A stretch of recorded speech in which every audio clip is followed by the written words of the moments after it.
네. 챕터 2 형법의 적용 범위 1번 형벌 규정의 적용에 관한 다음 설명 중 가장 적절하지 않은 것은 1번 별표 치세요. 포괄일죄로 되는 개개의 범죄 행위가 법률 개정의 전후에 걸쳐서 행하여진 경우에는 신구법의 법정형에 대한 경중을 비교해 볼 필요도 없이 범죄 실행 종료 시의 법이라고 할 수 있는 신법을 적용하여 포괄일죄로 처단하여야 한다.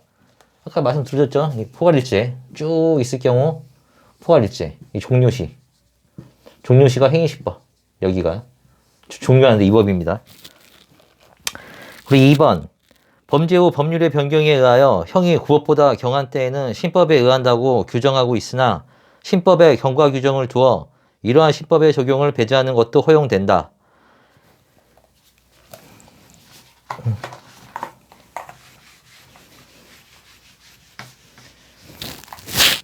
아래서 적으세요. 제8조에 의해서 붙이기 우선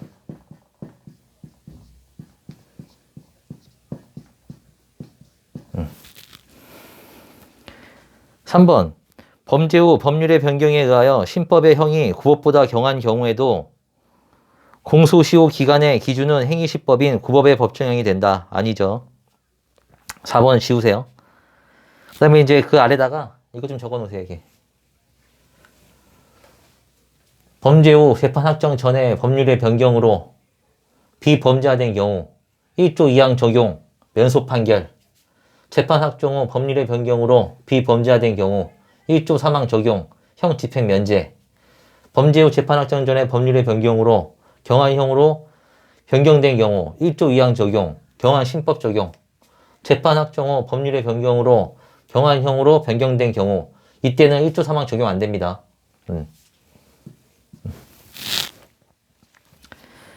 2번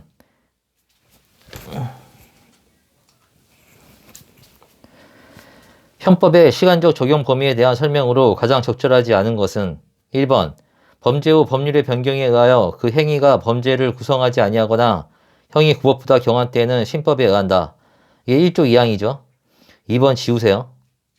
3번 법률 이념의 변경에 의한 것이 아닌 다른 사정의 변천에 따라 그때그때의 특수한 필요에 대처하기 위하여 법령을 개폐하는 경우에는 이미 그 전에 성립한 위법행위를 현재에 관찰하여도 행위 당시의 행위로서는 가별성이 있는 것이어서 그 법령이 개폐되었다 하더라도 그에 대한 형이 폐지된 것이라고는 할 수 없다. 맞죠? 그 아래다 쭉 내려서 좀 적으세요.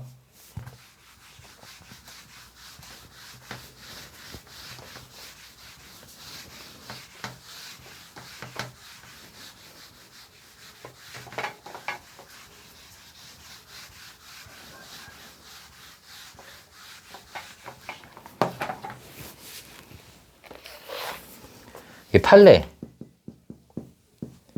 얘는 동기설이죠.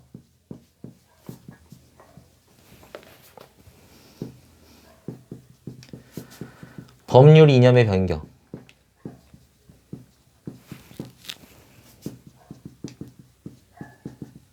이때는 신법 적용.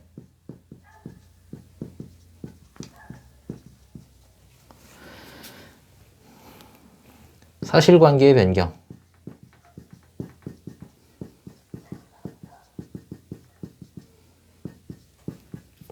구법 적용.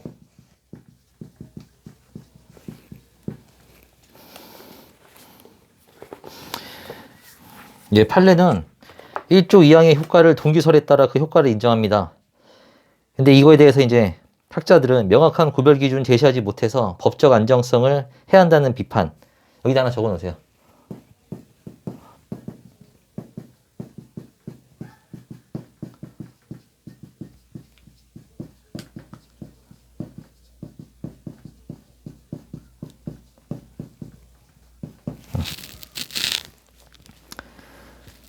그다음 4번. 포괄일죄로 되는 개개의 범죄 행위가 법 개정의 전후에 거쳐서 행하여진 경우에는 신구법의 법정에 대한 경중을 비교하여 신법과 구법 중 경한 법률을 적용해야 한다. 아니죠? 넘어가세요. 3번. 1번. 구. 정보통신망 이용 촉진 및 정보보호 등에 관한 법률의 양벌 규정은 법인에 대한 면책 규정을 두지 아니하였는데도 같은 법률이 개정되면서 면책 규정이 추가된 경우. 맞죠? 아래 해설 부분. 네, 해설 1번. 하나, 둘, 세 번째. 법률의 변경이죠. 그 다음에 다음 줄. 형법 제1조 2항에 따라 끝에 부분 개정된 양벌 규정이 적용. 2번. 후원의 연간 모금 한도액에 전년도 2월금을 포함시키지 않는 것으로 정치자금법 규정을 개정한 경우. 이것도 맞죠? 아래 쭉 내려와서 해설 2번. 하나, 둘, 셋, 넷, 다섯, 여섯 번째. 형법 1조 2항의 범죄 후 법령의 변경. 줄 치시고. 3번. 납세 의무자가 정당한 사유 없이 1회계연도에 3회 이상 체납하는 경우를 처벌하는 구조세범 처벌법. 삭제된 경우. 아니죠? 4번. 상해의 가중적 구속요건을 규정하고 있던 구폭처법 3조 1항을 삭제하는 대신 같은 구속요건을 형법 258조의 2 제1항 특수상해에 신설하면서 법정형을 구폭처법 3조 1항보다 낮게 규정한 경우. 이렇게 법을 가중적 구속요건을 낮게 정하거나 이제 전에 처벌하던 거를 처벌하지 않게 된다. 이런 거는 경우 대부분 법률 이념의 변경으로 봅니다. 반성하는 거니까요. 4번. 다음 주 옳지 않은 것, 옳은 것. 기억. 카지노에 외국인 출입이 허용된 필리핀에서 카지노에 들어가 도박을 한 대한민국 국적자에게는 대한민국 형법이 적용될 수 없다. 아니죠. 대한민국 국적자는 속인주의죠. 니은. 캐나다 시민권자가 캐나다에서 캐나다 시민권자. 이거 국민 아니죠. 캐나다, 한국 아니죠. 그러면 이게 속인주의, 속지주의 적용 안 되죠. 위조 사무소를 행사했다는 내용으로 기소된 경우 대한민국 법원은 그에 대해 재판권이 없죠. 디귿. 중국 국적자, 국민 아니죠. 중국, 한국 아니죠.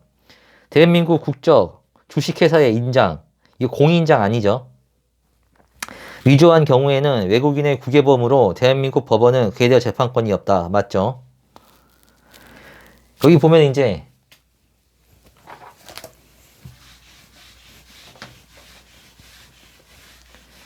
우리는 2조, 이 속지주의. 3조, 이 속인주의. 4조, 기국주의. 법조문 한번 다 보세요. 5, 6, 이게 보호주의죠. 여기서 5조는 내, 외, 국, 통, 유, 문, 인이죠. 이렇게 외우세요. 내란, 외한, 국기, 이거 국기라는 거. 통화, 유가증권, 우표, 요가 인지, 문서, 문서랑 인장은 이제 그만 돼요. 공문서나 공인장 만 포함됩니다. 그리고 6조 이 부분은 종문만 보세요. 대한민국과 대한민국 국민에 대한 국외범. 그러니까 대한민국과 대한민국 국민에게 해를 가한 경우. 그 다음에 리을. 외국인이 대한민국 공무원에게 알선한다는 명목으로 금품을 수수하는 행위가 대한민국 영역 내에서. 금품을 수수하는 행위가 대한민국 국민 내에서니까는 속지주의 적용되죠. 예, 맞습니다. 이거 리을번은 별표 치세요. 예. 5번. 형법의 적용 범위에 관한 적절하지 않은 것. 1번. 죄를 지어 외국에서 형의 전부 또는 일부가 집행된 사람에 대해서는 그 집행된 형의 전부 또는 일부를 선고하는 형에 산입한다. 맞죠? 여기 산입할 수 있다. 틀린 겁니다. 이게. 옆에 반드시 삽입. 2번 지우세요. 3번. 형벌에 관한 법률 조항에 대하여 위헌 결정이 선고된 경우 당해 조항을 적용하여 공소가 제기된 피고 사건은 범죄 후 법령 개폐로 형이 폐지되었을 때에 해당한다고 볼 수 있으므로 형사소송법 326조 제4호에 따라 면소를 선고해야 한다. 아니죠? 별표 치세요. 아래 해설 부분 3번. 헌법재판소의 위헌 결정으로 인하여 형벌에 관한 법률 또는 법률 조항이 소급하여 효력을 상실한 경우 당해 법조를 적용하여 기소한 피고 사건은 맨 끝에 무죄. 이 헌법에서 잘 나옵니다. 6번, 2번 지우시고 3번. 미국인이 행사할 목적으로 미국에서 일본 화폐인 엔화를 위조한 경우에는 대한민국 형법을 적용하여 처벌할 수 없다. 아니죠? 아래 해설 부분 3번. 두 번째 줄. 외국 통화를 위조한 외국인에게 우리나라 형벌을 적용할 수 있다. 형법을. 이거는 형법 207조 3항을 세계주의에 입각한 규정으로 이해하는 것이 다수설의 태도이다. 4번. 한국인이 외국에서 죄를 지어 현지 법률에 따라 형의 전부 또는 일부의 집행을 받은 때에는 대한민국 법원은 그 집행된 형의 전부 또는 일부를 선고한 형에 여기 나오죠? 반드시 삽입하여야 한다. 이게 사람이 헷갈리다 보면 반드시 들어가면 그 틀린 거 같잖아요. 그거. 이게 함정이에요, 함정. 이 반드시 기억하세요. 넘어가세요. 7번. 2번. 재판 확정 후 법률의 변경에 의하여 그 행위가 범죄를 구성하지 아니한 때에는 형의 집행을 면제한다. 1조 3항. 아, 지웠군요. 3번. 외국에서 미결 구금되었다가 무죄 판결을 받은 사람은 형법 제7조에 외국에서 형의 전부 또는 일부를 집행된 사람에 해당한다. 아니죠? 이 별표 치세요. 아래 3번 해설 쭉 내려오시면 따라서 형사사건으로 외국 법원에 기소되었다가 무죄 판결을 받은 사람은 설령 그가 무죄 판결을 받기까지 상당 기간 미결 구금되었더라도 이를 유죄 판결에 의하여 형이 실제로 집행된 것으로 볼 수 없으므로. 예. 그 다음에 4번 별표 치세요. 이것도. 투수 폭행 치상죄의 경우 형법 투수 상해죄의 신설에도 불구하고 종전과 같이 형법 257조 제1항의 상해죄에 의하여 처벌하는 것으로 해석해야 한다. 맞죠? 이건 왜냐면 투수상해죄가 신설됐는데 이게 더 가중하기 때문이에요. 더 가벼운 죄로 처벌하기 위해서. 8번 1번 별표 치세요. 행위시와 재판시 사이에 법률이 수차례 변경된 때에는 언제나 가장 최근의 신법을 적용해야 한다. 아니죠? 해설 부분 1번 두 번째 줄. 그중 가장 형이 가벼운 법령을 적용. 2번 지우시고 3번. 피고인이 뉴질랜드 시민권을 취득함으로써 우리나라 국적을 상실한 후 뉴질랜드에서 대한민국 국민에 대해 이게 보호주의죠. 사기죄를 범한 경우 행위지의 법률에 의하여 범죄를 구성하고 그에 대한 소추나 형의 집행이 면제되지 않은 경우에 한하여 6조에 따라 우리 형법을 적용할 수 있다. 6조 보호주의. 넘어가세요.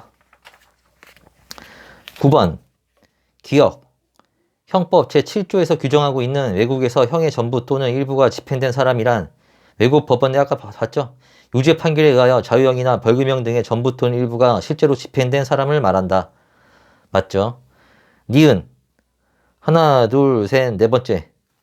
중국 북경시에 소재한 대한민국 영사관 내부는 여전히 중국의 영토에 속할 뿐 이를 대한민국 영토로서 그 영역에 해당한다고 볼 수 없다. 맞습니다. 그 리을 부분은 지우세요. 이제 그리고 이제 경찰 기출편, 그 다음에 이제 타직렬 기출편 피세요.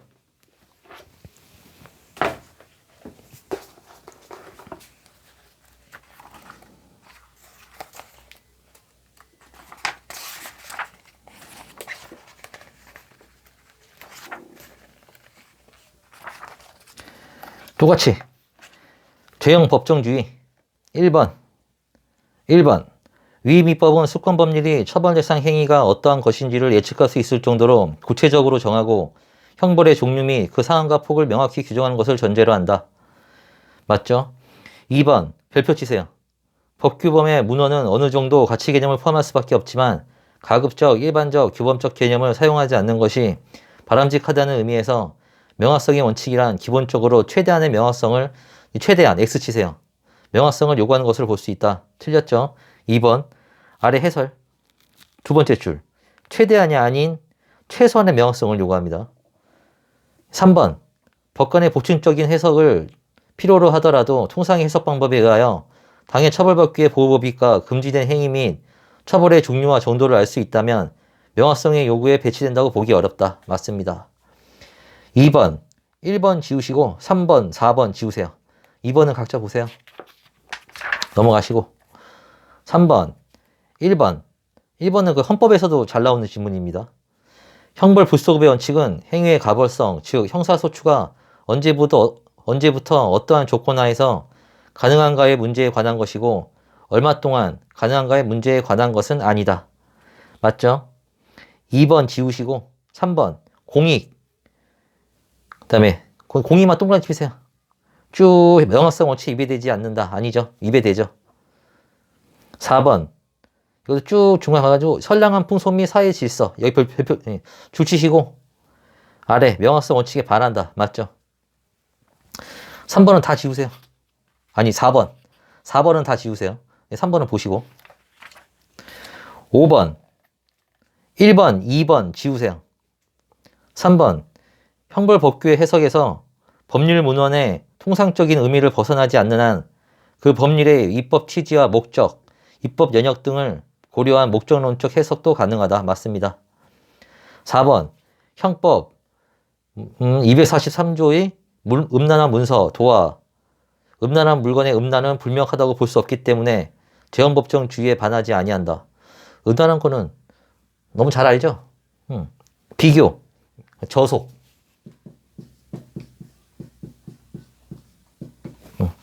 이거는 명확성 원칙에 위배됩니다. 6번 가는 보시고 나 다 지우세요.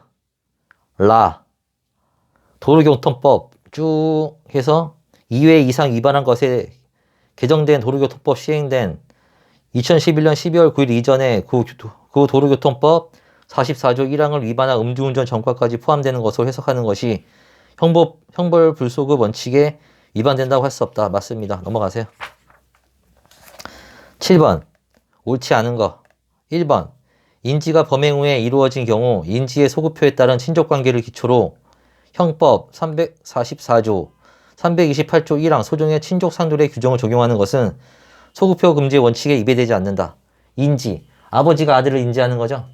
그러니까 아버지가 자식인지 모르고 살다가 인지하면은 소급해가지고 자기 자식이 되는 거예요. 그러니까 이거 자기 아버지인지 인지를 안 해도 돼요. 그러니까 그냥 머릿속에 이제 이걸 고의가 없어도 돼요. 인지하면은 이제 돼요. 그러니까 인지가 범행 후에 이루어진 경우 인지의 소급표에 따른 친족 관계를 기초로 친족 선돌의 규정을 적용하는 거.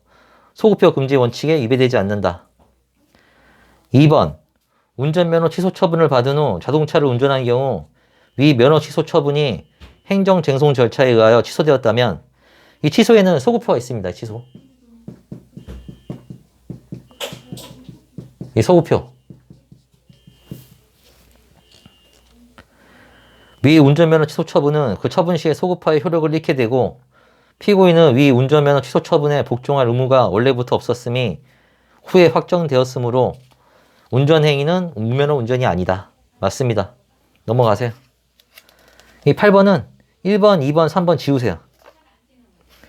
9번 1번 군형법 64조 1항의 상관 면전 모욕죄의 구속 요건은 그 상관을 면전에서 모욕하는 것인데 여기에서 면전에서라 함은 얼굴을 마주대한 상태를 의미하는 것임이 분명하므로 전화를 통하여 통화하는 것을 면전에서 대화라고는 할 수 없다. 맞습니다. 2번 지우시고 10번 기역, 니은은 보시고 기역 지우시고 디귿, 리을 지우세요. 11번 가 지우세요. 나 타인에 의해 이미 생성된 주민등록번호를 단순히 사용한 것을 허위의 주민등록번호를 생성하여 자기 또는 다른 사람의 재물이나 재산상의 이익을 위해 사용한 것으로 보는 경우 위반.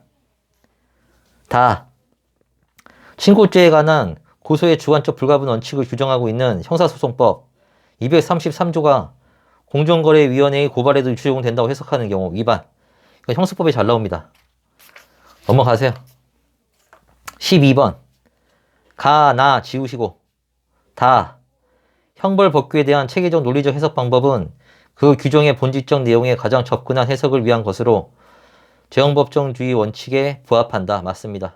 라 약사법에서 면허증의 대여를 금지한 취지는 약사 자격이 없는 자가 타인의 면허증을 빌려 영업을 하게 될 경우 국민의 건강에 위협이 초래된다는 데 있다 할 것이므로 약사 자격이 있는 자에게 빌려준 행위까지 금지되는 것으로 보는 것은 유추해석에 해당한다. 아니죠.